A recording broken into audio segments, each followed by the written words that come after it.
काल दिनांक 28 एप्रिल 2025 रोजी गुन्हे शाखा युनिट क्रमांक 5चे पोलीस हवालदार चंद्रशेखर गौतम यांना अशी माहिती मिळाली होती की इसम नामे अमजद खान अहमद खान राहणार अजनी हा त्याचे राहते घरातून सध्या चालू असलेल्या इंडियन प्रीमियर लीगच्या राजस्थान रॉयल व गुजरात टायटन्स या मॅचवर ऑनलाईन आय डीद्वारे सट्टा लावून स्वतःच्या आर्थिक फायद्यासाठी जुगार चालवत आहे अशी माहिती मिळाली होती।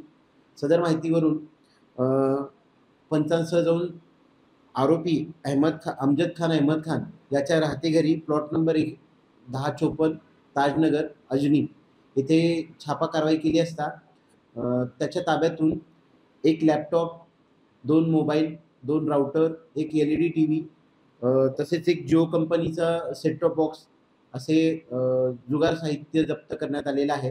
सदर कारवाईमध्ये एकूण 1,83,700 रुपयाचे जुगार साहित्य जप्त करण्यात आलेले आहे। सदर कारवाईमध्ये पोलीस हवालदार चंद्रशेखर गौतम यांचे फिर्यादीवरून अजनी पोलीस ठाणे येथे गॅम्बलिंग ॲक्ट 4(5) प्रमाणे गुन्हा नोंद करण्यात आलेला आहे। पुढील तपास अजनी पोलीस ठाणे करत आहे।